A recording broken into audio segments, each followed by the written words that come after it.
Hello. If you're watching this, I'm dead. I created a hidden object, an Easter egg. The first person to find the egg will inherit $500 billion and total control of the oasis itself.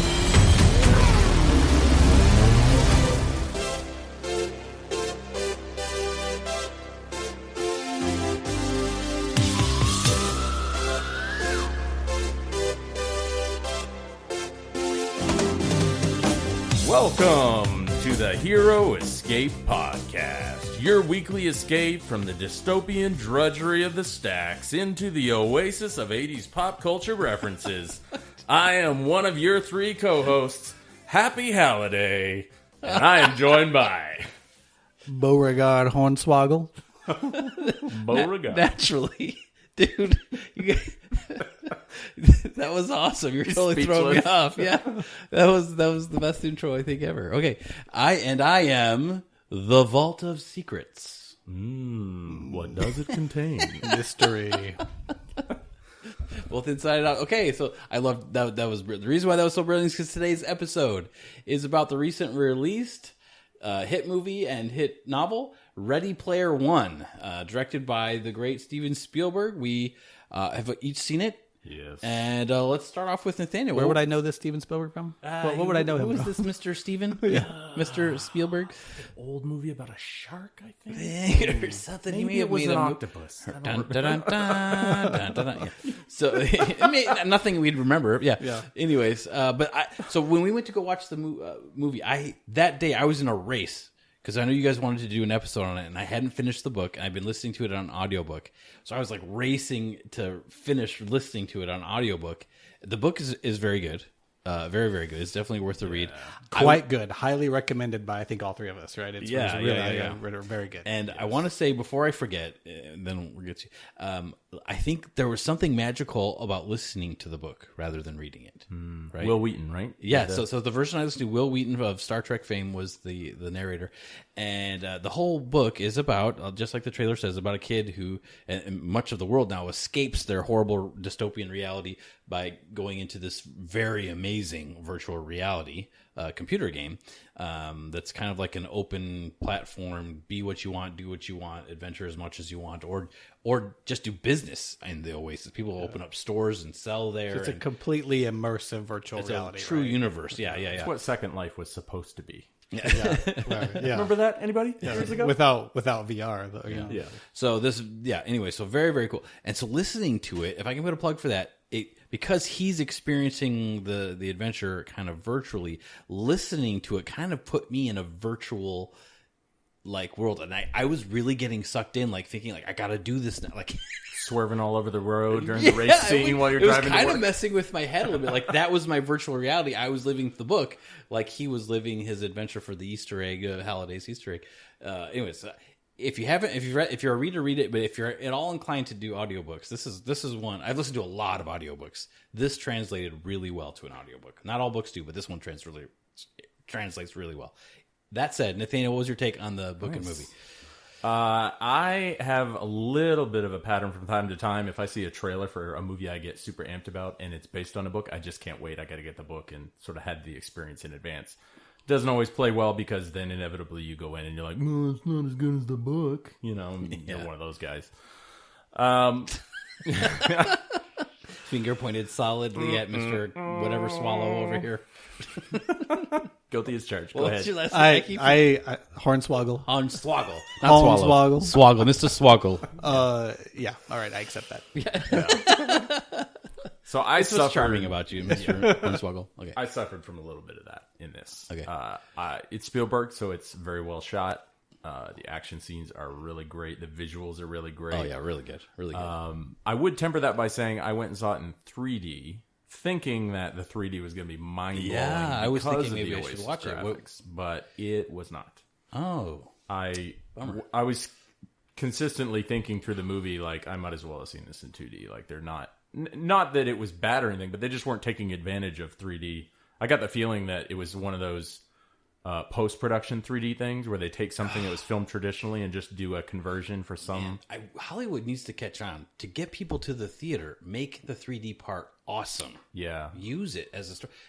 Anyway, I don't get it. Doctor Strange, that was great 3D. Yep. That was just pure accident that I saw that in 3D, and then I was really glad I did because all those crazy psychedelic city twisting scenes. A virtual reality movie. The 3D should be. Yes. Word of mouth will get people there. I didn't plan on watching Doctor Strange in 3D, but then I was hearing like the effects are so good, and just the movie takes advantage of 3D, and they do it so well. You should watch it in 3D. That's one way you can ensure I went to do it. Get butts in a theater, because our theater will be better than your TV or your home theater because we have this amazing whatever system. I don't understand why they don't use it more, man. They must have run some numbers saying it wasn't worth it to do it. Especially when they know the movie material, like Ready Player One. If filmed the right way, it would have, in my head. I was totally thinking like, oh, I'm missing it. I'm missing out on a whole extra experience because I'm not seeing it in 3D and then hearing you say but you liked it. You would recommend don't see it in 3D, I guess. Yeah, just that it's not worth the upcharge or whatever. Okay. Yeah, so don't worry if 2D's your only option for whatever reason. Overall, I enjoyed it, but I will say, in terms of comparison between the book and the movie, it wasn't just that it wasn't the way that I saw the character in my head or something like that, as is usual with an adaptation, but there were significant elements of the story that were changed that I felt like changed the tone, the actual arc. So just to give an example, obviously, as you said earlier, the whole thing is based off of a contest to find these 3 keys, to open these 3 gates to get this Easter egg, right? Mm-hmm. There's a whole subculture in the book that is heavily emphasized of these people that are hunting this egg hunters, gunters. They're divided into clans, and there's this undertone, not really an undertone even, but this whole idea that this corporation IOI is coming in and they're cheating at this activity that these clans take super seriously. Yeah. They dedicate their lives to it. They're like trying to buy their way to victory, basically. Yeah. And there's a code of honor there among those clans. And then there's solo people like the main character, Parzival, right? Mm-hmm. And that element isn't really there in the movie. You see IOI, you see that they're evil, but I felt they could have defined the border for me too. I think that's a really good point. They could have a little more definition to those points, especially about the evilness of IOI. They could have put a little sharper edge on their knife, so to speak.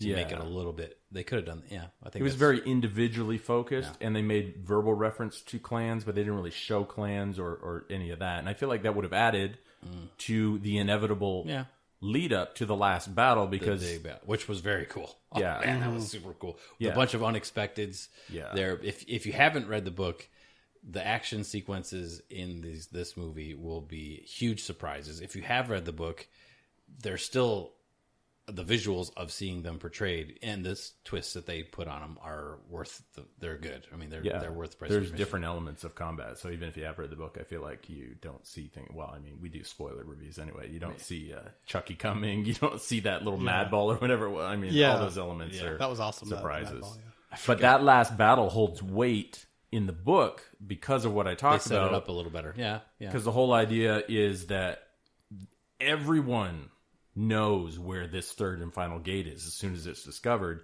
All of those clans show up, boom, and they're there for a long period of time. Just time. Spectators in general, I think, just clans and spectators, because there's nothing keeping them away, so they're there watching.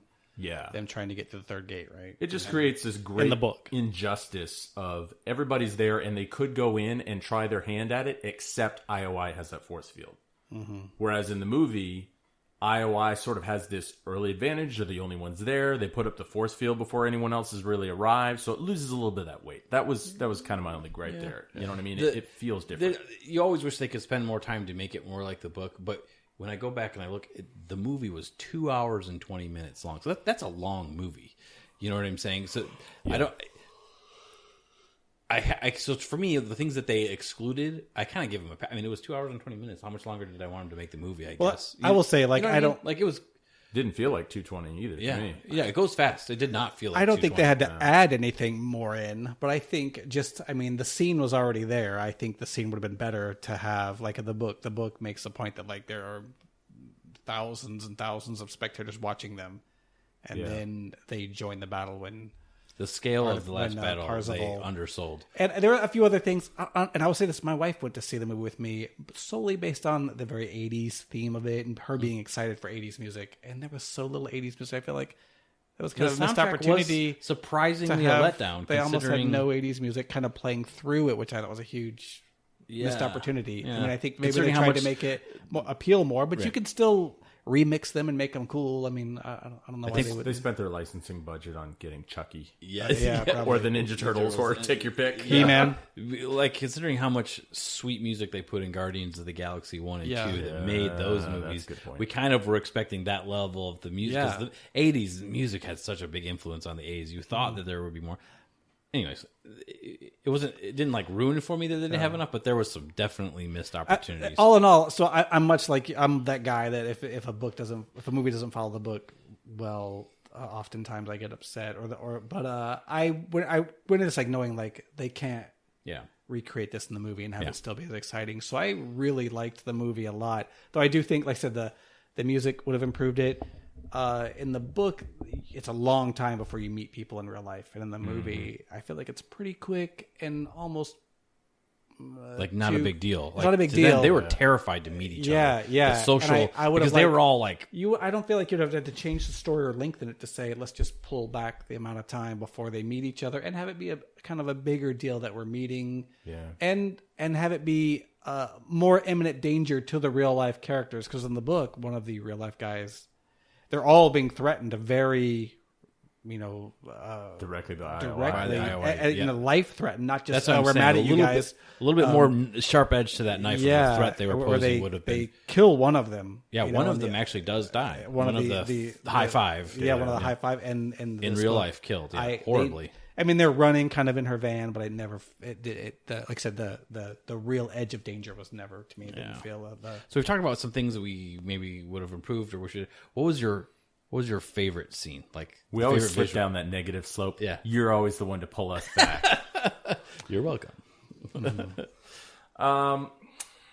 Obviously, the references. I mean, if there's there's so many references that inevitably a reference will pop up on screen that is particular to you in some way, or you have a specific memory of, and a lot of those rad moments in there. Particularly, I know we're kind of beating it to death, but that last battle, because the last battle is so epic in scope, and there's all of these moments. You got the Iron Giant is very prominent in there, and then Mechagodzilla out of nowhere, you know what I mean? Oh, man. And I was so hoping I was so worried they would not include Mechagodzilla, and when they did, I was like, yes. One change, maybe this would be the way to frame it. A change that I liked that I wasn't expecting to is in the book. There's an obnoxious lackey character called IROC who just sort of hangs out with the other guys, and nobody really likes him. They shifted that all the way around, and in this, he's voiced by T.J. Miller, who does a brilliant job of being hilarious. Yeah, and he's this like Uber hitman for hire that IOI has hired to take out the other high five. Hitman within the Oasis. Yeah, within the Oasis. Yeah, the probably could have cut to a lame T.J. Miller sitting at home with his haptic suit on, like. Yeah. But yeah, that was great. I got this crick in my neck. Like, he was so funny. It was good. I think I'm going to need. They made that character way more interesting, and it made sense. It didn't ruin the universe. It didn't ruin the story. It made perfect sense that there'd be somebody like that in that virtual reality. Totally agree. It was a very cool character that they twisted. Yep. And his avatar was super rad too. Yeah, it was pretty cool. Chest with the holes actually. Did you see him like get something out of it, like the eye socket through something? There's some really cool. They were very creative with a lot of that. Oh yeah. How about you, Dave? What was some of your favorite parts of that? I really like the as much as it was a huge change. I really like the opening race. To find the first key. I really thought that was really good, and I liked the idea. Sort of in my career, is a lot of troubleshooting and like figuring out the problem for yourself. And I liked that this story was him doing the research. I am doing the legwork to figure out the problem. And when he finally does it, he's watching the video of Halliday and Og, and he's like.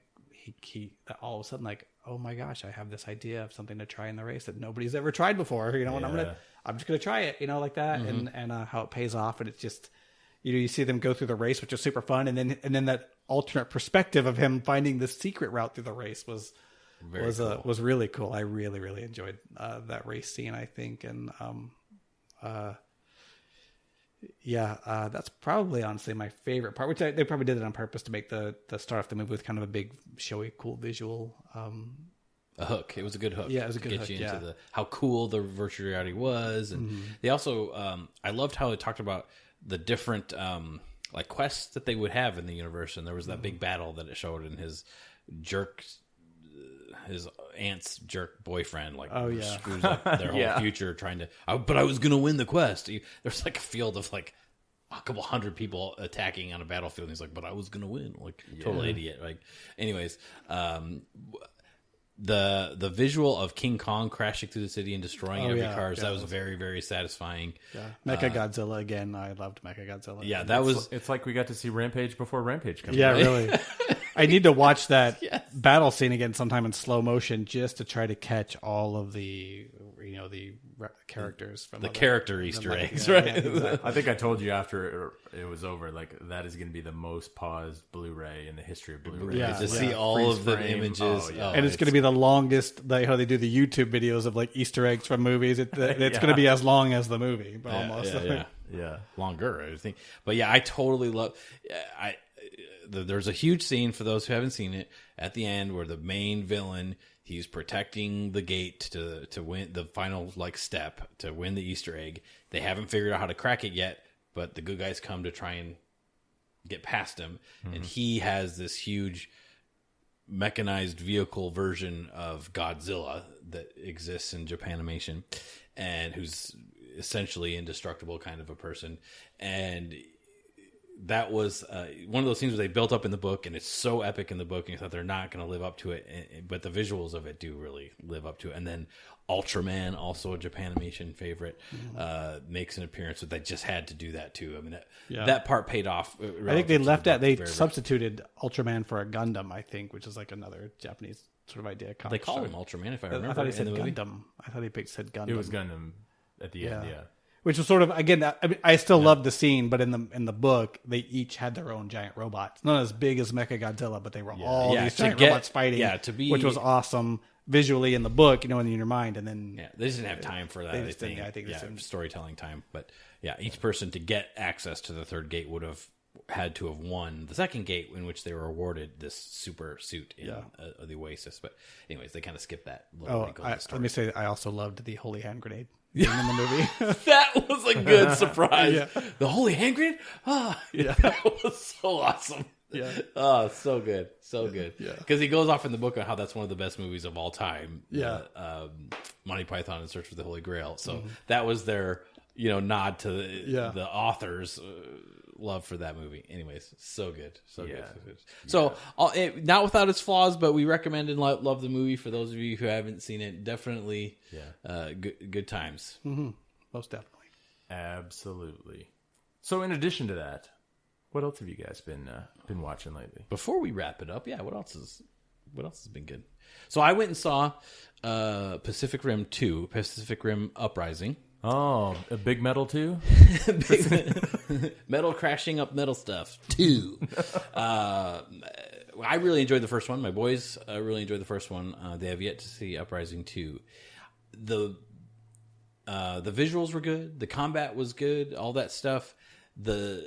Sometimes trailers ruin a movie, right? They tell you too much and it ruins everything. I feel like that's far too common these days. Yes. Yeah, it is. So one of the coolest scenes in the movie is given away in the trailer, where you see like those, what are they called? Kaiju, like little tiny kaiju coming together and forming a bigger kaiju than they've ever seen before. Voltron kaiju? Yeah. Mini kaiju coming together. And I'll form the head. Which is a really cool scene. It would have been more terrifying and cool had you not known it was coming from the trailer. So the trailer kind of steal that. And what the trailer should have done to make that movie better is to let you know how different this movie was going to be from the first iteration.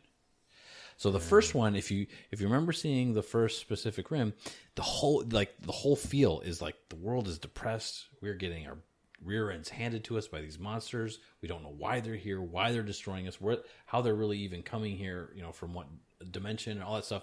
It's like people are scared, right? The whole world is scared. And you don't really know. There's not really a villain until like the last 20 minutes. I mean, there has been a villain, but you don't really know. And there's not really a villain or that apocalyptic type, verge of the apocalypse type feeling like the first one has, kind of until the end. So there's a very different feel, and if it's more of like Captain America: Civil War versus the feel of that versus an Infinity War movie. It's just a very different feel. Yeah. It felt more like where there's infighting and all this stuff going on.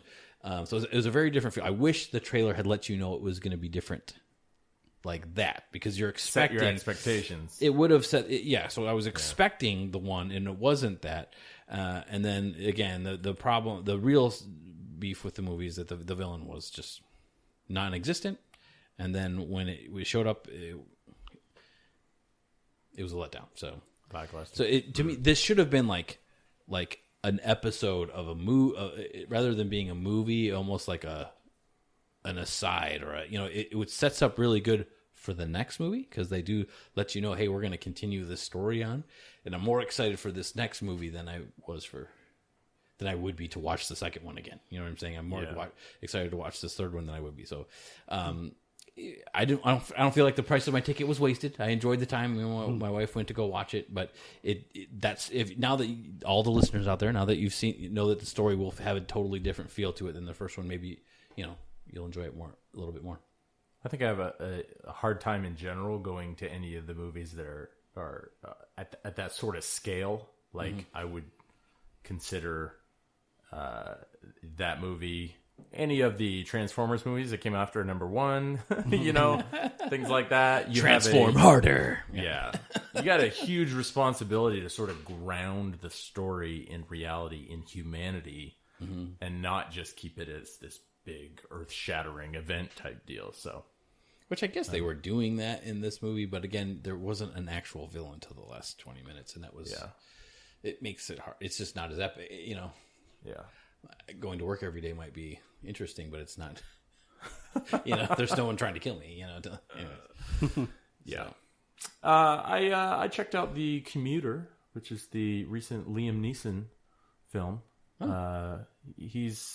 He's got to be in his 60s, and he's just cranking out the action movies left and right. All of a sudden, it's kind of suddenly crazy. he became an action hero. I know, so bizarre.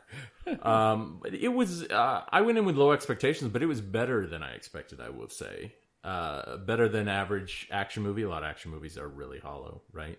And the whole basic premise, for those who aren't familiar, is he commutes in and out of New York every day. They do this amazing montage at the beginning to give you the sense of day in, day out, get up, get ready for work, commute, get up, get ready for work, commute. You've seen directors attempt that so many times, but that transitional montage at the beginning of the movie, I was sitting there like, I don't know what's coming for the rest of this movie, but this is masterful. Like, this is so well done. It shows the changing of seasons.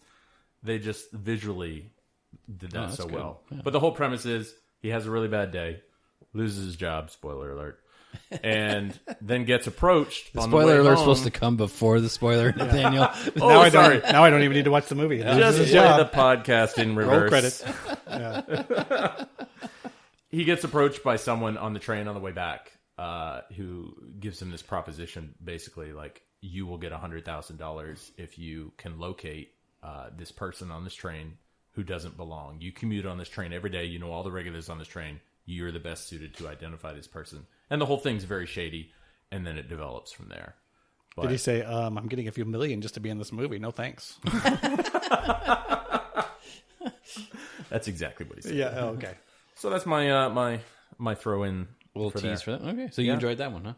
Yeah, I would. I could understand people passing it, and so I just wanted to give it my recommendation that it's maybe not worth. Is that one's out on to rent or whatever, right? It's not in the theaters anymore, is it? Pretty soon, yeah. It's. I guess I don't know what the actual time frame is, but yeah, it's been out of the theaters for a while, so it's probably okay. There's no Blockbuster anymore. Wherever you go for your movie rentals, yeah. Family Video, right? Yeah. All right. Yeah.